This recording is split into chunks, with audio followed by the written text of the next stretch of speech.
नमस्कार मंडळी, स्वागत आहे तुमचं आम्ही सातारकर किचनमध्ये। आज आपण बनवत आहोत लग्न पंक्तीतील वांगी बटाट्याची भाजी। इथे आपली भाजी करून तयार आहे, तुम्हाला दिसतच असेल चमचमीत झणझणीत अशी भाजी तयार आहे आपली। आता या भाजीसाठी लागणारं साहित्य आणि कृती आपण पाहूया। इथे एक आपण कढई घेतली, कढईमध्ये तेल छान गरम करून घेतले। तेलामध्ये आपण हिंग जिरे फोडणी टाकतोय। छान आपले मोहरी तडतडली की आपण जिऱ्याची फोडणी देतोय। आता याच तेलामध्ये आपण हिरवी मिरची टाकतोय, चिरलेली हिरवी मिरची टाकूया। छान अशी ही मिरची आपल्याला परतून घ्यायची। कढीपत्ता टाकूया। अगदी ही भाजी आपण आचारी पद्धतीने करतोय मंडळी, जशी आपली लग्न पंगतीमध्ये जसा आचारी करतो भाजी, तशाच प्रकारे आपण ही भाजी करणार आहे।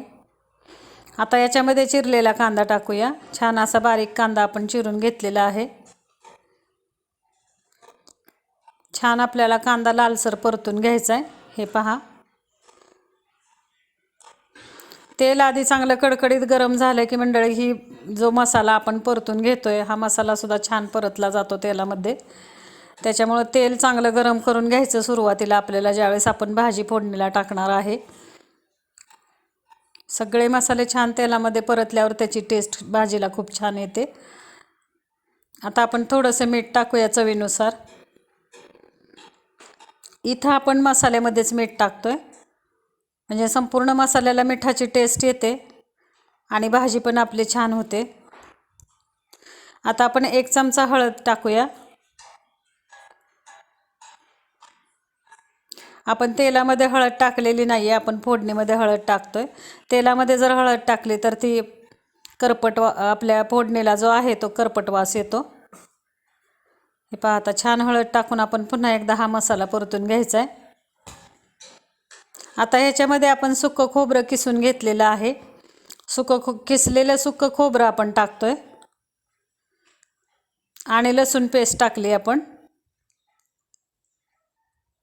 सुक्कं खोबरं आणि लसूण पेस्ट केलेली आहे आपण। आलं लसूण पेस्ट आणि सुक्कं खोबरं असे हे मसाले टाकून आपण हा जो मसाला आहे हा परतून घेतोय आपण। आता आपण 2 टोमॅटो पिकलेले छान बारीक चिरून घेतलेत, ते टोमॅटो सुद्धा फोडणीमध्ये टाकूया आणि छान अशी ही फोडणी आपल्याला परतून घ्यायची। हे पहा, जेवढे आपण जे मसाले आहेत हे जेवढे छान परतणार तेवढे आपली भाजी टेस्टी होणार आहे। अशा प्रकारे हे मसाले छान आपल्याला परतून घ्यायचे।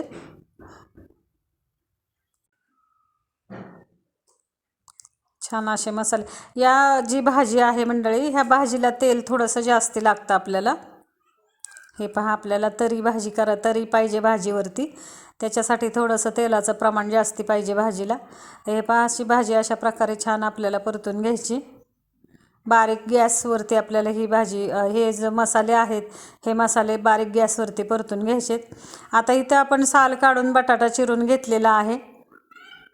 250 ग्रॅम आपण बटाटा घेतलेला आहे आणि 250 ग्रॅम आपण वांगी घेतलेली आहेत, म्हणजे दोन्ही मिळून वांगी आणि बटाटा मिळून आपण अर्धा किलो भाजी घेतलेली आहे।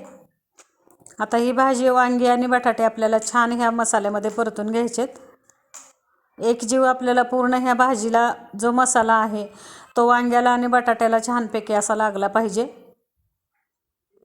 हे पहा, अगदी ही भाजी जी आहे ही आचारी पद्धतीने आपण बनवतोय। हे पहा, छान अशी ही भाजी सगळी एकसारखी परतून घ्यायची आपल्याला आणि आपण जे वांग्याचं आणि बटाट्याचं प्रमाण घेतलेलं आहे ते समान प्रमाण घेतलेलं आहे। अगदी तुम्ही जर अर्धा किलो बटाटे घेतले तर अर्धा किलो वांगी घ्या। आता इथं आपण 2 चमचे तूप टाकतोय भाजीला। तुपाने सुद्धा आपल्या भाजीला छान अशी टेस्ट येते। हे पहा, भाजी आपली तुपकट अशी छान लागते।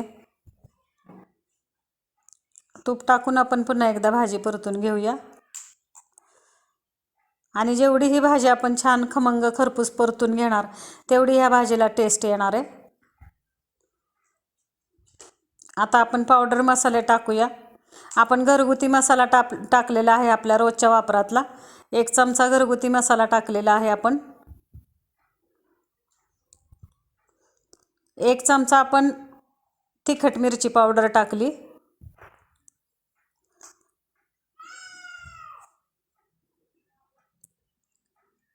1 चमचा आपण धने जिरे पावडर टाकली। छान असे हे पावडर मसाले 2-3 प्रकारचे आपण पावडर मसाले टाकायचे, त्या मसाल्यांनी सुद्धा भाजीला टेस्ट येते। 1 चमचा आपण किचन किंग मसाला टाकलेला आहे। आता हे मी हाताने टाकत आहे मंडळी, तुम्हाला चमच्याचं माप सांगते मी, पण हाताने अंदाजे मी टाकत आहे। आपण कलरची लाल मिरची पावडर टाकूया 1 चमचा।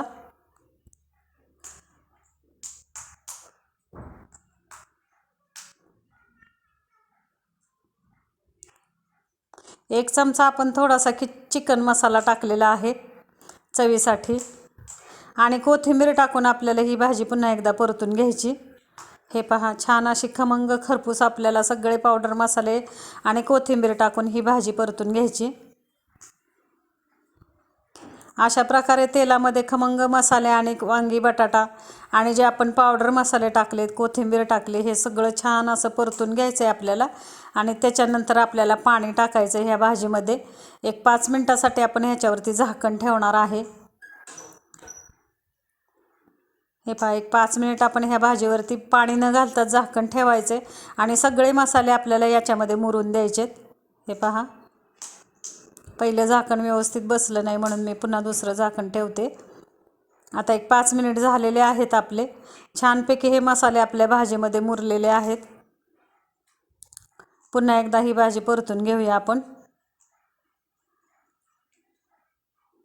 आणि हे सगळं आपल्याला बारीक गॅसवरती करायचे, गॅस अजिबात फास्ट ठेवायचा नाही आहे मंडळी। आणि अशा प्रकारे जर तुम्ही भाजी केली तर नक्कीच तुम्ही बोटं चाटून भाजी खाल। दुसरी गोष्ट, अगदी लग्न पंगतीमध्ये जशी आपण भाजी खातो तशाच प्रकारे ही पण आपली भाजी होते। करून पहा फक्त तुम्ही अशा प्रकारे भाजी, आणि जे पावडर मसाले मी सांगितले आहेत तशा प्रकारे मसाले टाका, खूप छान होते। आता आपण पाणी टाकूया। आपण भाजी शिजण्यापुरतं पाणी टाकायचं। आता ही जी भाजी आहे, आपण लग्न पंगतीमधली भाजी करतोय, तर ही सुकी भाजी नसते मंडळी। ह्या भाजीला थोडीशी रस्सा भाजी असते, याला रस्सा असतो थोडासा, म्हणून आपल्याला पाणी थोडंसं जास्ती घालायचे आणि छान अशी ढवळून घ्यायची भाजी। हे पहा, एकसारखी आपल्याला पाणी टाकून भाजी ढवळून घ्यायची आणि झटपट होणारी भाजी आहे। जर मसाले व्यवस्थित आपले पडले, मिठाचं प्रमाण व्यवस्थित पडलं, तर ही भाजी खूपच छान होते, अप्रतिम चवीची भाजी होते ही। आता छान भाजी उकळत आली की आपल्याला शेंगदाण्याचा कूट टाकायचा आहे त्याच्यामध्ये। थोडासा घट्टसरपणा पाहिजे आपल्या भाजीला, म्हणून आपण शेंगदाण्याचा कूट टाकणार आहे। हे पहा, भाजलेल्या शेंगदाण्याचा कूट आहे हा, 2 ते 3 चमचे आपण टाकायचे। आता आपली अर्धा किलो भाजी आहे, तर आपल्याला 3 टेबलस्पून किंवा 4 टेबलस्पून शेंगदाण्याचा कूट टाकायचा आहे। पोहे खातो त्या चमच्याने आपल्याला हा कूट टाकायचा आहे। आता आपली भाजी उकळलेली आहे। आता झाकण ठेवूया आपण। आता हे झाकण पण आपण थोडंसं उघडं ठेवायचं आहे आपल्याला, पूर्ण झाकायची नाही आहे भाजी, थोडी उघडी ठेवायची। जर पूर्ण झाकली तर त्याच्यावरचं तेल उडून जातं। आपल्याला ह्या भाजीला थोडीशी तरी ठेवायची आहे। पुन्हा एकदा उलटण्याने अशी आपण खालीवर करून परतून घेऊया ही भाजी। हे पहा, आता आपली भाजी शिजत आलेली आहे। वेळ लागत नाही ह्या भाजीला मंडळी, पटकन शिजते, पटकन होते।